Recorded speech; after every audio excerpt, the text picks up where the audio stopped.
Hello friends, good morning to all of you. MS mathematics में आप सभी का स्वागत है। मैं सोनू गुप्ता।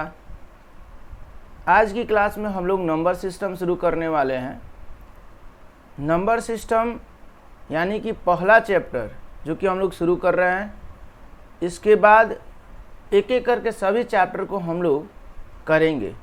तो इस चैनल पर हम लोग एक एक करके 1 बाय 1 सभी चैप्टर को करेंगे और ये जो भी हम पढ़ेंगे, जो भी चैप्टर पढ़ेंगे वो एसएससी के हर एक फॉर्मेट की एग्ज़ाम्स के लिए बहुत ज़्यादा यूज़फुल रहेगा। साथ में आरआरबी के भी हर एक फॉर्मेट्स के लिए बहुत ज़्यादा यूज़फुल रहेगा। यानी रेलवे एग्ज़ाम्स में भी ये बहुत ज़्यादा यूज़फुल होगा और एसएससी एग्ज़ाम्स में वो या तो मैट्रिक लेवल एमटीएस हो या फिर सीएचएसएल हो या फिर सीजीएल हो या फिर सीपीओ हो, तो उन सभी एग्ज़ाम्स के लिए भी बहुत ज़्यादा ये यूज़फुल रहेगा। तो दोस्तों चलिए आज की हम लोग क्लास शुरू करते हैं, जिसमें पहला हम लोग चैप्टर पढ़ने वाले हैं नंबर सिस्टम, और ये क्लास आज से ही शुरू हो रहा है। और इस क्लास में हम लोग अभी टाइप्स ऑफ नंबर सीखेंगे। नंबर सिस्टम में बहुत सारे टाइप्स होते हैं नंबर्स की, तो उन सभी नंबर्स के टाइप्स को हम लोग सीखेंगे, जानेंगे कि कितने टाइप्स के नंबर्स होते हैं। ठीक है। और उसके बाद जब हम लोग टाइप्स ऑफ नंबर सीख लेंगे तो हमारा जो सेकेंड पार्ट आएगा, उस पार्ट में हम लोग यूनिट डिजिट्स फाइंड आउट करना सीखेंगे। यानी कि गिवन नंबर दिया होता है जो कि मल्टीप्लिकेशन में दिया रहता है या फिर उसकी पावर कुछ दी रहती है और हमें उसका यूनिट डिजिट निकालना होता है। तो उस टाइप का फिर हम लोग रिमाइंडर निकालने के लिए आता है नंबर सिस्टम के अंतर्गत। Number of factors, even factors, odd factors, number of zeros, और इस तरीके के बहुत सारे टाइप के क्वेश्चंस हमारे नंबर सिस्टम में आते हैं। तो दोस्तों एक एक करके सभी पार्ट आपको मिलते चले जाएंगे सीरीज में। नंबर सिस्टम से जितने भी टाइप्स के क्वेश्चन आते हैं वो भी आपको एक एक करके मिलते चले जाएंगे। तो दोस्तों अगर आपको हमारे चैनल पर पढ़ाई करनी है, आगे स्टेप बाय स्टेप क्लास करनी है, तो हमारा चैनल ज़रूर ज्वाइन करें, सब्सक्राइब करें और नोटिफिकेशन बेल जो है उसको भी आप ऑन कर लें, क्योंकि जब भी हम वीडियो अपलोड करें तो आपको तुरंत ही अपडेट मिल जाए कि हाँ नया वीडियो जो है आ चुका है। तो दोस्तों चलिए इसी के साथ हम लोग आज की क्लास को शुरू करते हैं। तो हमारा नंबर सिस्टम है, टाइप्स ऑफ नंबर है, पार्ट 1 है। अब यहाँ पर हम लोग क्या देख रहे हैं, यहाँ पे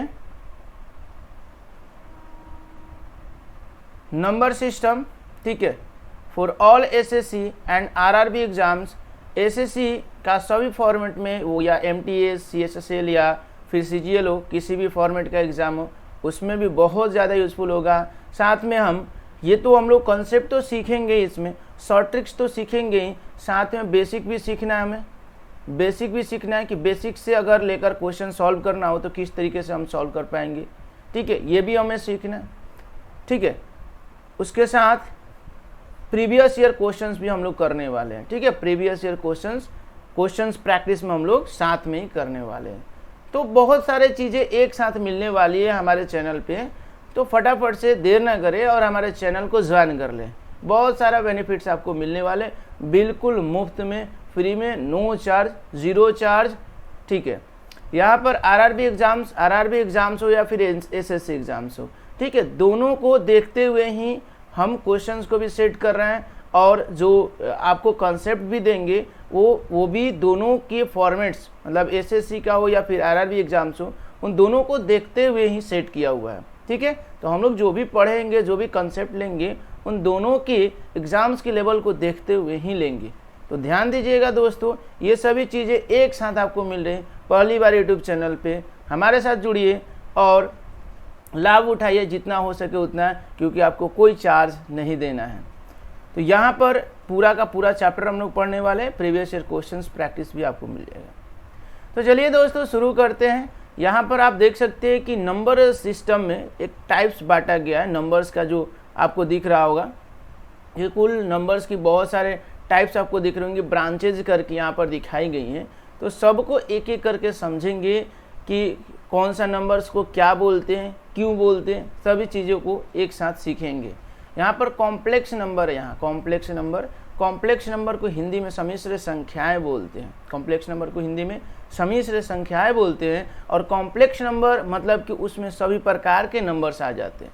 सभी प्रकार के नंबर अगर आ जाए उसे हम कॉम्प्लेक्स नंबर बोलते हैं, सम्मिश्र संख्याएं बोलते हैं, यानी मिश्रित है सभी प्रकार की संख्याएं इसके साथ। तो कॉम्प्लेक्स नंबर को जब लिखते हैं, कोई कॉम्प्लेक्स नंबर अगर लिखते हैं तो उसका फॉर्मेट जो होता है a+ib होता है, a+ib होता है। ध्यान दीजिएगा दोस्तों, a+ib लिखने का फॉर्मेट होता है। अब यहाँ पर ध्यान दीजिएगा कि जो a है वो क्या है, रियल नंबर है।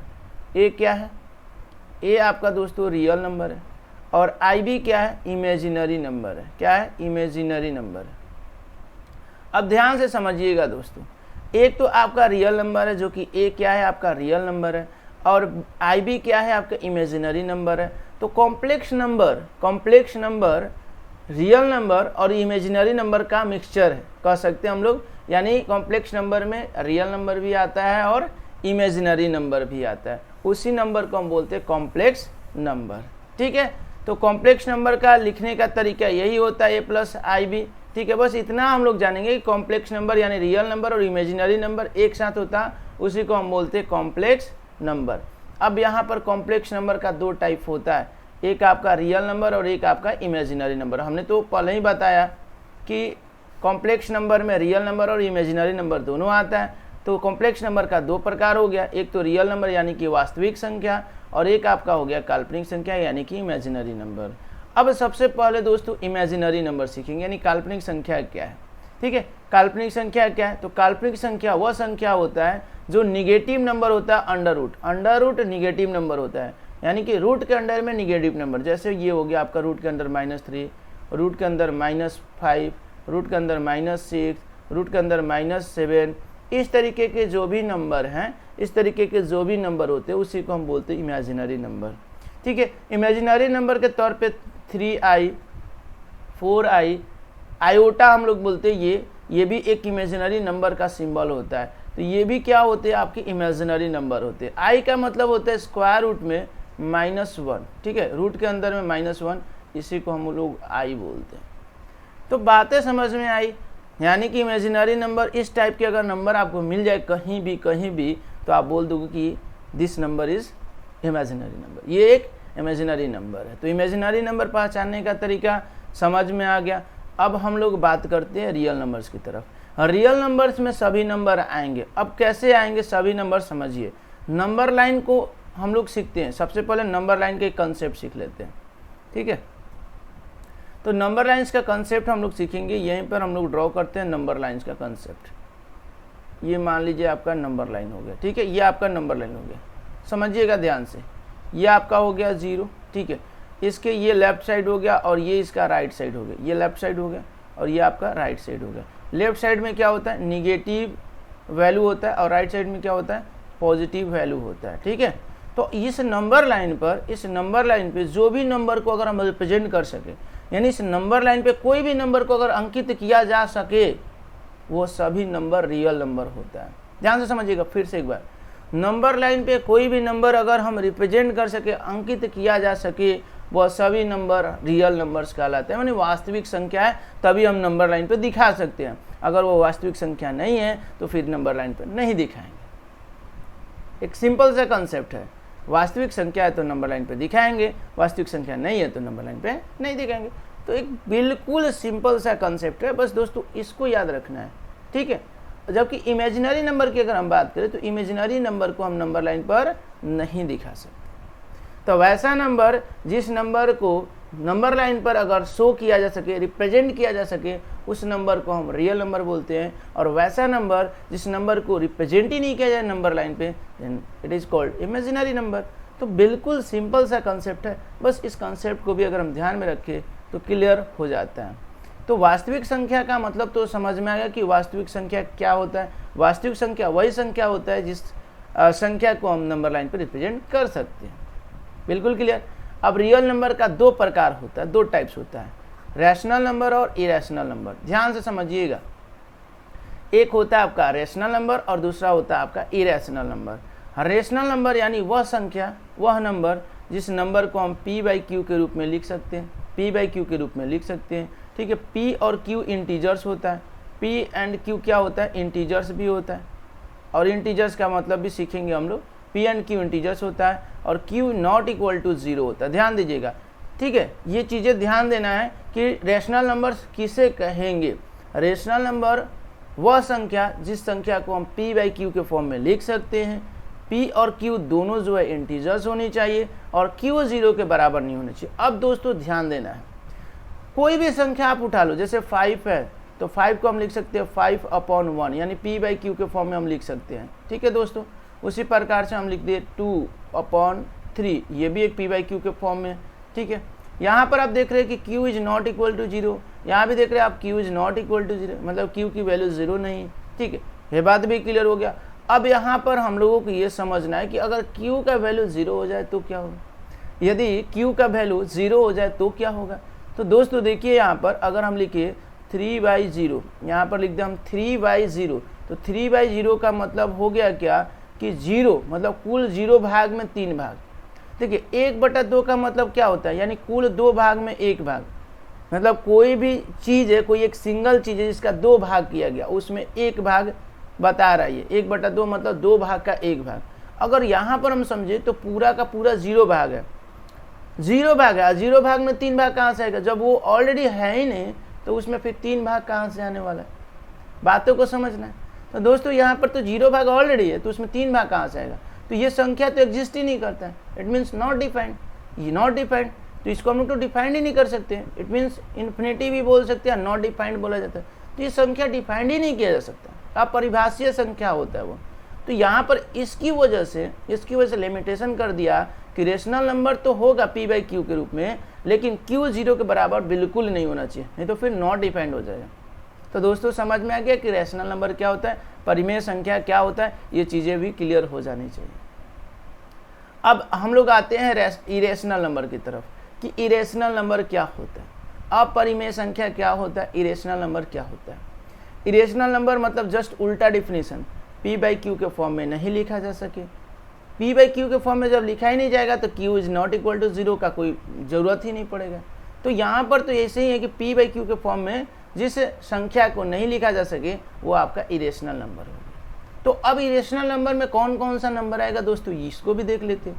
तो सभी वह नंबर जिसका स्क्वायर रूट नहीं निकाला जा सके, वो सभी क्या होंगे, इरेशनल नंबर। जैसे मान लो कि √1 है, √2 है, √3 है, √4 है, √5 है। अब इसमें बताना है कि इरेशनल नंबर कौन सा है। तो √1 का वैल्यू 1 होता है, तो जब इसका तो वैल्यू हम 1 निकाल लेते हैं तो ये तो 1/1 लिख सकते हैं, p बाई क्यू के फॉर्म में लिख सकते हैं, तो ये तो रेशनल हो गया।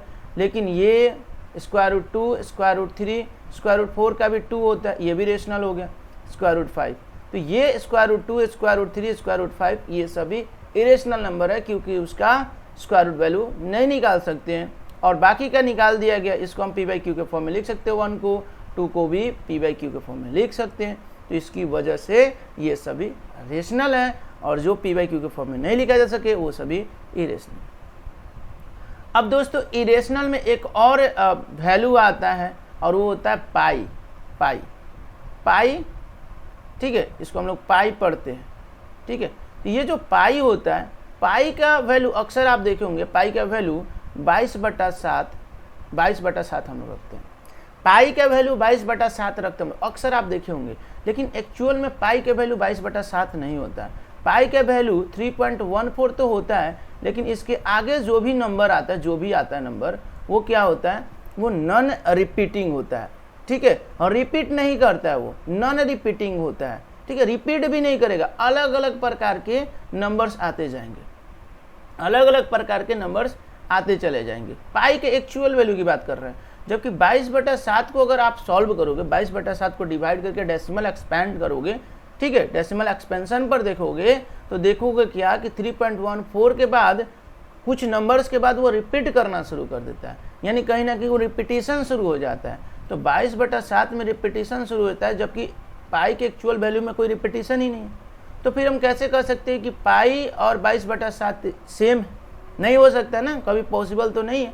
तो पाई का एक्चुअल मान रिपीटेशन नहीं करता है, जबकि हम लोग इसके फिर भी 22/7 इसलिए रखते हैं क्योंकि पाई का मान, ठीक है, पाई का मान अप्रॉक्सीमेटली टू मतलब कह सकते हैं लगभग 22/7 के बराबर होता है। पाई का मान इधर लिख लेते हैं, इधर लिख लेते हैं, पाई का मान लगभग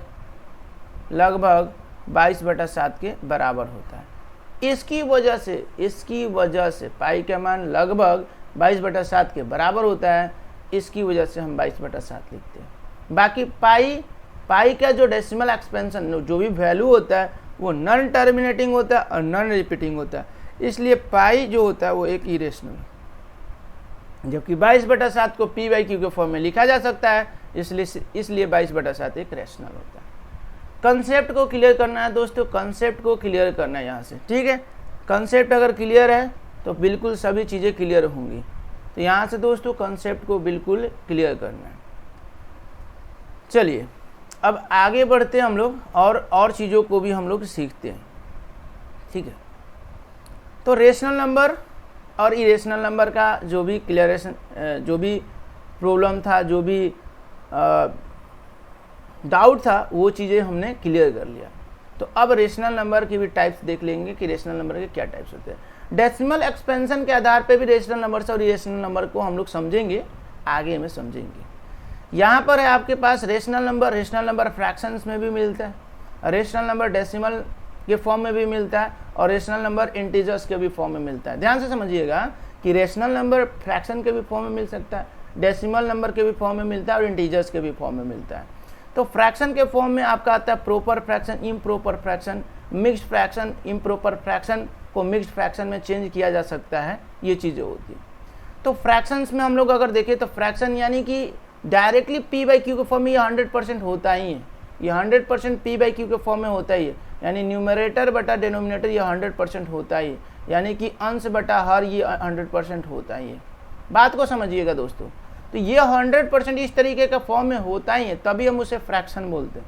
अगर ऐसे कोई नंबर लिखा रहे जैसे 5 है, 4 है, 3 है, तो अगर इस तरीके से नंबर लिखा रहे तो इसको हम फ्रैक्शन नहीं बोलेंगे, इसको हम लोग फ्रैक्शन, रेशनल नंबर तो होगा but it is not a fraction, ये एक फ्रैक्शन नहीं है।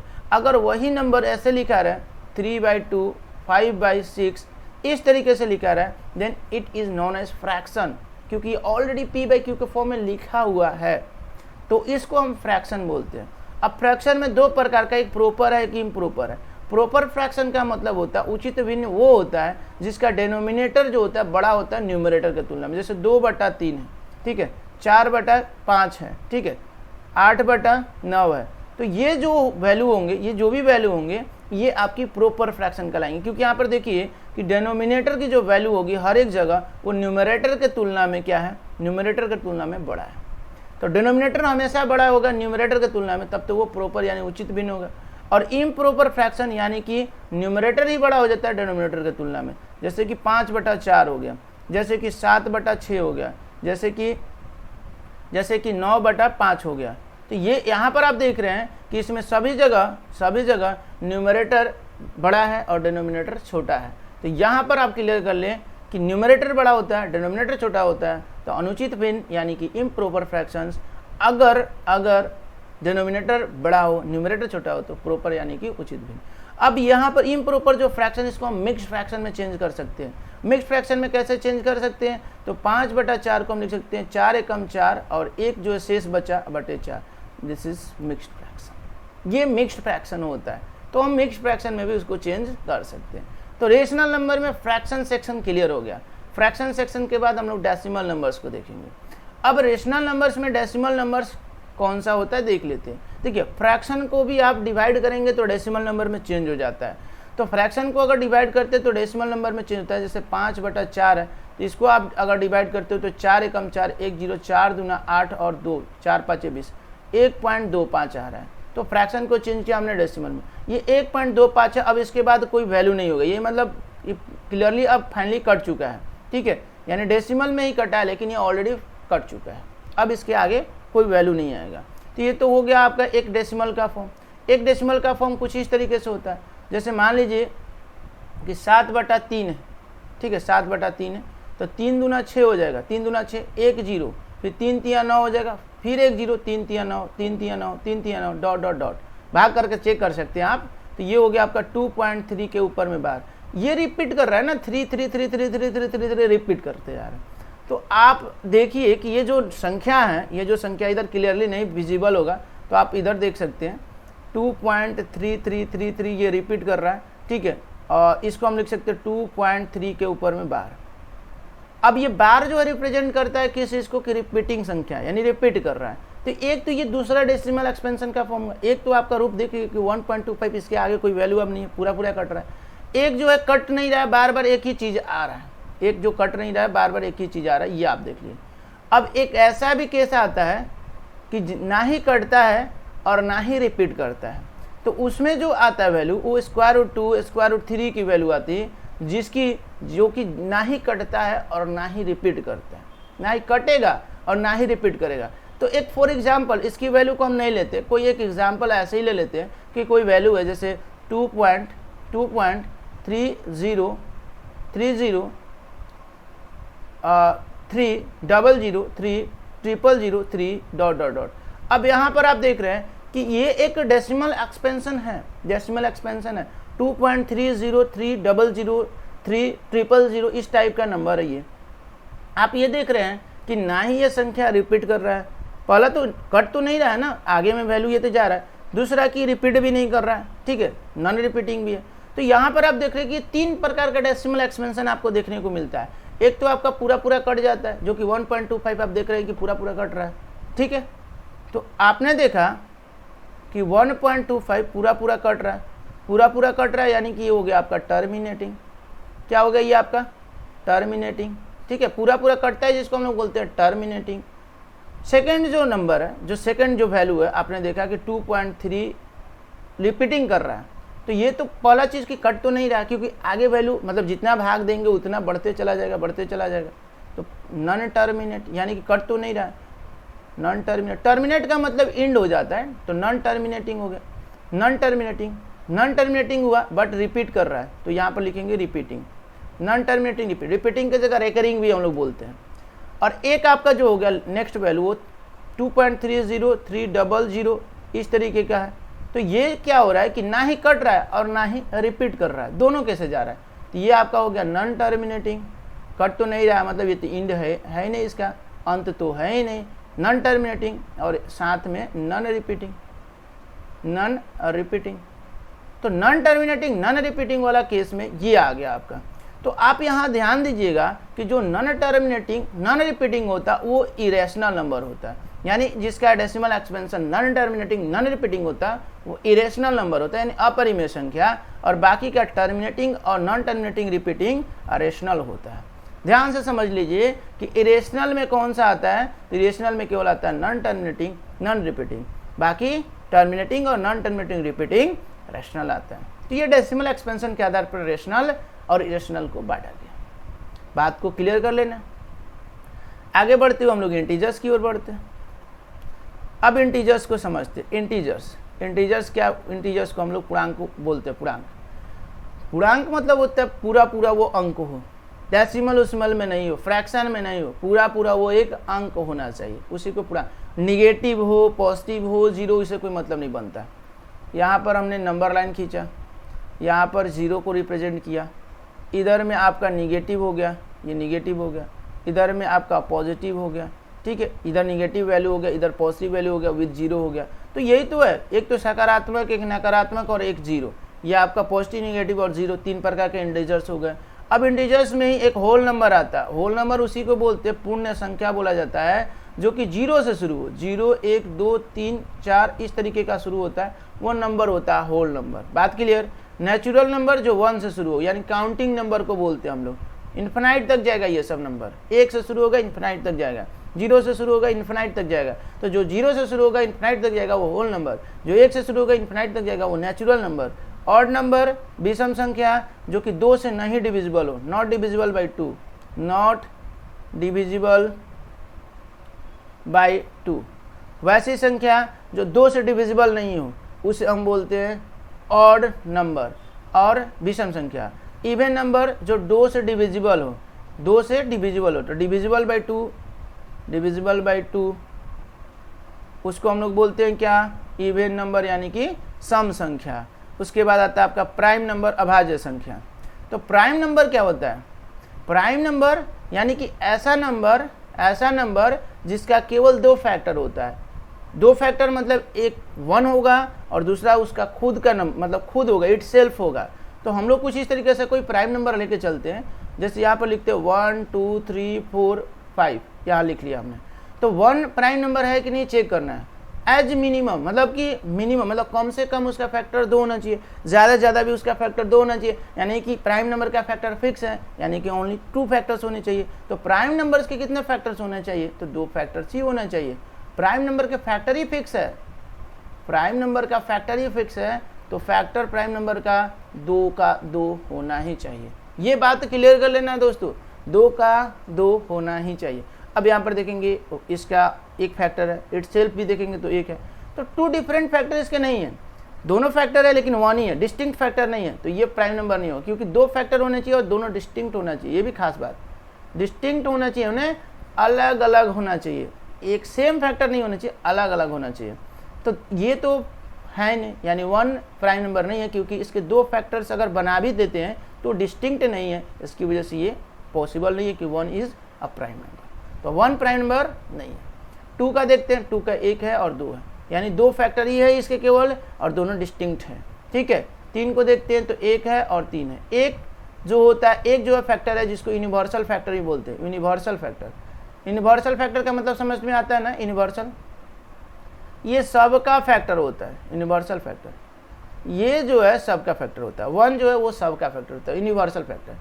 3 इटसेल्फ हो गया, 1 और 3 इटसेल्फ। तो ये जो भी है मतलब कि केवल 2 फैक्टर हो तब वो प्राइम नंबर। 4 देख लेते, 4 को चेकआउट करते तो 4 का 1 होता है, 2 होता है और 4 होता है। तो ये आप देख रहे हैं कि इसके फैक्टर्स 2 से ज़्यादा है। तो जिसके फैक्टर्स 2 से ज़्यादा होते हैं उसे हम कंपोजिट नंबर बोलते हैं, यानी कि समग्र संख्याएं बोलते हैं। वैसे नंबर जिसके फैक्टर 2 से ज़्यादा होते हैं वो समग्र संख्या है। तो अब यहाँ पर देखिएगा कि सबसे छोटा प्राइम नंबर 2 हुआ, सबसे छोटा लिस्ट प्राइम नंबर 2 हुआ, लिस्ट प्राइम नंबर 2 हुआ, ठीक है। और लिस्ट कंपोजिट नंबर क्या होगा, लिस्ट कंपोजिट नंबर क्या होगा, तो लिस्ट कंपोजिट नंबर 4 होगा, लिस्ट कंपोजिट नंबर 4 होगा, लिस्ट प्राइम नंबर 2 होगा। ध्यान से समझिएगा। लास्ट हमारा बचा को प्राइम नंबर। को प्राइम नंबर को क्लियर कर लेते हैं हम लोग। को प्राइम नंबर, अब देखिए को प्राइम नंबर क्या करता है। को प्राइम नंबर, को प्राइम एक पेयर में नंबर होता है, सहअभाज्य संख्या होती है। सहअभाज्य मतलब 2 पेयर में नंबर, जैसे 2 3 है, इन 2 3 का HCF 1 होगा तब ये को प्राइम नंबर कहलाएगा। जैसे 4 और 5 है, इसका भी HCF 1 होगा, ये को प्राइम नंबर होगा। HCF का मतलब क्या कह सकते हैं, यानी कि इन दोनों का कॉमन फैक्टर 1 होना चाहिए, कॉमन फैक्टर 1 के अलावा कोई अदर फैक्टर नहीं होना चाहिए, यानी कि 1 होना चाहिए केवल। तो जैसे 2 का देखा जाए फैक्टर तो 1 2 होता है, और वहीं अगर देखा जाए 3 का तो 1 3 होता है। तो कॉमन फैक्टर दोनों में क्या है, 1 है। तो इसलिए ये क्या कहलाएगा, को प्राइम होगा। अब ऐसा नंबर दे दे 4 6 है, तो इसका हो गया 1 2 4 और इसका हो गया 1 2 और 6, ठीक है। और 3 भी इसका आ जाता है, तो 1 2 3 इसके फैक्टर हो गए। 2 से भी जाएगा, 1 से भी जाएगा, 6 से भी जाएगा, 3 से भी जाएगा। तो यहाँ पर 1 तो कॉमन आ रहा है, 2 भी कॉमन आ जा रहा है, तो 1 के अलावा कोई दूसरा भी एक कॉमन फैक्टर है, इसलिए को प्राइम नंबर नहीं होगा। को प्राइम नंबर वही होगा जिसका कॉमन फैक्टर केवल 1। बात क्लियर हो गया। ये बातें क्लियर हो जानी चाहिए। यही सब नंबर्स के टाइप्स थे। हम लोग काफ़ी ज़्यादा नंबर्स के टाइप सीख चुके हैं और अब क्वेश्चन बनाने की भी बारी आ रही है, ठीक है। अब यहाँ पर थोड़ा सा स्पेशल कंसेप्ट सीख लेते हैं। जैसे यहाँ पर इवन नंबर है और यहाँ पर आपका ऑड नंबर है, यानी सम संख्या और विषम संख्या का कुछ कंसेप्ट। सम संख्या को हम लोग लिख सकते हैं 2 × m, 2m लिख सकते हैं, क्योंकि आप किसी भी नंबर के साथ 2 से अगर गुणा कर देते हैं तो वो सम संख्या हो जाता है। m का वैल्यू कुछ भी हो सकता है, m का वैल्यू जो है वो 0 1 2 3 4 कुछ भी हो सकता है, समथिंग लाइक दैट। तो कोई भी नंबर हो सकता है m का कोई भी नंबर हो सकता है। m का यहाँ पर वैल्यू रख कर देख लीजिए, m का 0 वैल्यू रखिएगा 2 × 0, तो 0 भी एक प्रकार का क्या है, सम संख्या होता है, ठीक है। 1 रखिएगा तो 2 × 1 2 हो जाएगा, तो ये भी सम संख्या होगा। 2 रखिएगा तो 2 2 4 हो जाएगा। 3 रखिएगा 2 3 6 होगा। तो किसी भी नंबर के साथ अगर 2 का गुना हो गया देन इट इज कॉल्ड सम, यानी कि प्राइम नंबर। वो क्या, सॉरी, इवन नंबर, ठीक है ना, सम संख्या। कोई भी नंबर हो जिसके साथ 2 का गुणा अगर हो जाता है तो इवन नंबर होता है। तब तो ऑड नंबर किसे बोलेंगे? तो किसी भी इवन नंबर में 1 जोड़ देंगे तो ऑड नंबर हो जाएगा। किसी भी इवन नंबर में, तो किसी भी इवन नंबर, जैसे 2 है, 2 में 1 जोड़ दिए तो 3 हो जाए, ऑड हो गया। 4 में 1 जोड़ दिए तो 5 हो गया, ऑड हो गया। यानी कि कोई भी इवन नंबर, तो इवन नंबर तो 2m है, और इवन नंबर 2m है तो इसमें 1 जोड़ देंगे तो क्या हो जाएगा? ऑड नंबर हो जाएगा। m का कोई भी वैल्यू हो गया 0 से लेके इन्फिनाइट तक, तो m का कोई भी वैल्यू रख कर देखिए अब ऑड नंबर आ गया। तो हम लोगों को याद रखना है कि इवन नंबर का एक जनरल फॉर्म भी होता है, और इवन नंबर का जनरल फॉर्म क्या होता है? इवन नंबर का जनरल फॉर्म होता है 2m होता है, और ऑड नंबर का जनरल फॉर्म होता है 2m + 1, 2m + 1 होता है। तो इस चीज़ को भी ध्यान में रखना है। और प्राइम नंबर का भी जनरल फॉर्म होता है 6k ± 1। प्राइम नंबर का भी जनरल फॉर्म होता है 6k ± 1। k का भी वैल्यू कुछ भी ले सकते हैं आप, 1 2 3 4, तो 6 × 1 + 1 करते तो 6 + 1 7, 7 क्या है? एक प्राइम नंबर है। और 6 × 1 - 1 करते हैं तो 5, ये भी एक प्राइम नंबर है। तो 6k ± 1 होता है। कभी कभी प्लस माइनस लागू, कहीं प्लस लागू हो सकता है, कहीं माइनस भी लागू हो सकता है। तो ये एक जनरल फॉर्म होता है प्राइम नंबर का, हर एक जगह लागू नहीं होता है। बट इवन नंबर और ऑड नंबर का जो जनरल फॉर्म है वो हर एक जगह लागू होता है, 100% लागू होता है। तो इन चीज़ों को भी बिल्कुल बढ़िया से एकदम बिल्कुल सटीक ध्यान में रखना है दोस्तों, ठीक है। तो चलिए अब हम लोग क्या करते हैं, आगे की तरफ बढ़ते हैं। और अब हम लोग आगे में क्या पढ़ने वाले हैं, तो यहाँ पर नंबर सिस्टम्स में कुछ और भी चीज़ें बची हुई हैं, थोड़ा सा देख लेते हैं।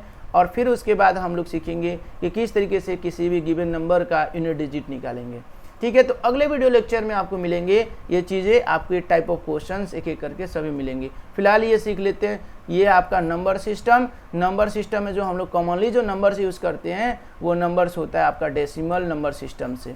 डेसिमल नंबर सिस्टम से होता है। ये नंबर सिस्टम बेस वैल्यू के आधार पर बांटा गया है, बेस वैल्यू के आधार पर इसको बांट दिया गया है टाइप्स में, डेसिमल, बाइनरी, ऑक्टल और हेक्साडेसिमल। इसमें आपका बेस वैल्यू 10 है टोटल। जो हम लोग कॉमन नंबर यूज़ करते हैं, आप देखते हैं कि कितना डिजिट होता है, टोटल 10 डिजिट का ही यूज़ करते हैं हम लोग कॉमन नंबर्स में।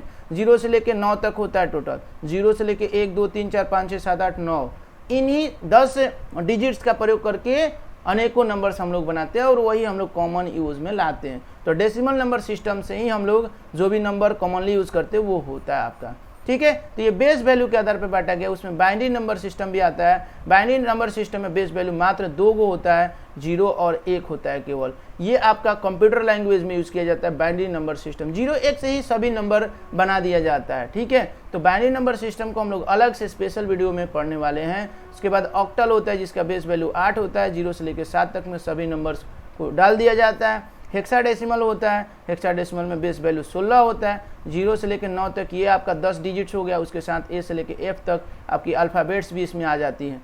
तो ये सब अलग अलग नंबर सिस्टम से बेस वैल्यू के आधार पर बांटा गया है, ठीक है, जिसमें हम लोग कॉमनली डेसिमल नंबर सिस्टम्स को यूज़ करते हैं, ठीक है, जिसकी बेस वैल्यू 10 यानी 0 से लेकर 9 तक होती है। बातें क्लियर? ये आपकी ओवरऑल क्लियर हो गया। नंबर सिस्टम्स, नंबर्स के जितने भी टाइप्स थे नंबर्स हम लोग क्लियर कर लिए। अगले वीडियो लेक्चर में हम लोग करने वाले हैं types of questions number system से। नंबर सिस्टम से जितने भी टाइप्स के क्वेश्चंस आते हैं वो सब करने वाले। चलिए, आशा करता हूँ कि आपको ये वीडियो समझ में आई होंगी, पढ़ाई समझ में आया होगा। समझ में आया होगा तो बिल्कुल आप लाइक शेयर सब्सक्राइब सब कीजिए, नहीं समझ में आएगा तो कुछ भी मत कीजिए, ठीक है, और कमेंट ज़रूर कीजिए, ठीक है। किसी भी प्रकार की समस्या सजेशन के लिए कमेंट ज़रूर कीजिए। ओके, चलिए, बाय बाय।